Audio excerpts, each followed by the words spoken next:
ولی به خودی خود بندگی ما نمی کنم به دلایل فنی و غیره ما احتیاج به راکتور اتمی برای سالهای آینده داشته باشیم. آیا نخست وزیر یکی دیگه از سوالایی که مرتب مطرح میشه اینه که شما قبل از تشکیل کابینه سمت رهبری حزب ایران رو به عهده داشتید.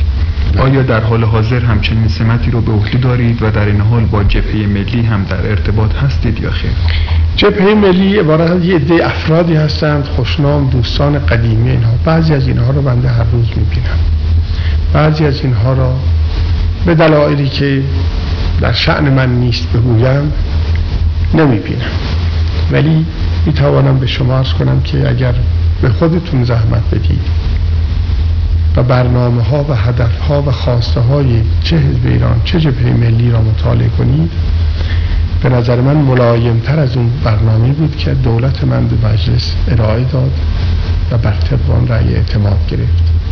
من از این دوستان صرف نظر نمی کنم، ولی خب خیلی ها روی حسادت، خیلی ها روی عدم لیاقت خردگیری هایی می کنند که در شرایط بسیار دشوار مملکت ما می باید صرف نظر کرد باشه. بله. آقای نخست وزیر، در مصاحبه قبلی که با شما داشتیم همینطور اعلام کردید که به رادیو تلویزیون ملی ایران نمیتونید آزادی کامل بدید. ممکنه بفرمایید که این آزادی که به سازمان ما خواهید داد در چه حدی خواهد بود و انتظار شما اصولاً از این سازمان تا چه حدی هست؟ بنده قبل از سمت نخست وزیری در خانه خودم هم حتی این موضوع را گفتم که آزادی مطبوعات و آزادی تلویزیون یکسان نیست، به دلایل مختلف که اولیش اینه که تلویزیون و رادیو رو دولت خودش تقبل کرده که کارمند استخدام بکنه و البته با فکر اونها، با نظر اونها، یه سازمانی که آبرومند باشه و جوابگوی احتیاجات جامعه باشه. روزنامه خود روزنامه خودکفاست، به این معنا که یک سرمایه گذاری هست درش از یک یا چند نفر، علاوه بر این فروش میره و از اون فروش این چرخ روزنامه حرکت میکنه. در رادیو تلویزیون اینطور نیست و حتی در ممالک بسیار دموکراتیک هم آزادی مطلقی که برای روزنامه ها هست برای تلویزیون نیست. ما از اینجا از این حد بیرون نخواهیم رفت. خیلی که هنر بکنیم خودمون را به اونها خواهیم رسوند.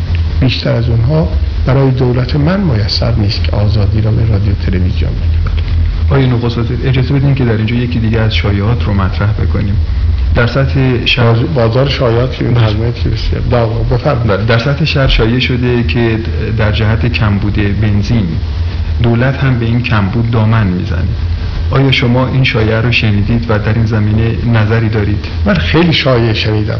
شایعه مرگ خودم رو روزی 2-3 مرتبه میشنوم، شایعه استعفام رو هر روز 10 مرتبه. اینا شایعاته، ولی این شایعه به نظر من تا حالا نشنیده بودم.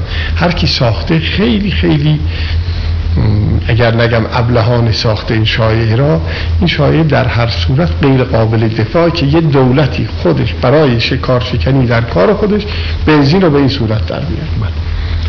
اجازه بدین که آخرین سوالم رو هم مطرح کنم.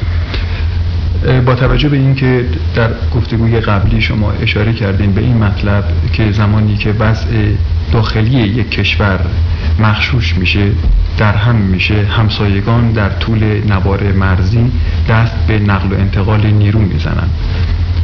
با توجه به این که باز همسایگان ما چنین کاری رو کردن، آیا شما دستوری دادید که در طول مرزهای ما نیروهای انتظامی تقویت بشن یا خیر؟ هدف اصلی دولت من همونطوری که در مجلس عرض کردم حفظ استقلال و تمامیت و وحدت ایرانه، بالاتر از هر چیز برای من. البته من غفلت نخواهم کرد، ولی چون تشنجات داخلی است و این را باید به اشخاصی که این تشنجات را ایجاد میکنند گفت. البته همسایه ها با افکار کم و بیش توسعه طلبانه ممکنه قوای خودشون را تقویت بکنند. ما آگاه هستیم از این جریان و امیدوار هستیم که این تشنجات هر چه زودتر بخوابه و این سربازان به سربازخانه ها برگردند یا به نوار مرزی که بهش اشاره کردید برگردند که جای سرباز اونجاست، نه در جلوی دانشگاه و نه در جلوی خیابان شاه رضا. آقای نخست وزیر، از اینکه این وقت رو به ما دادید و در این گفتگو شرکت کردید تشکر میکنم.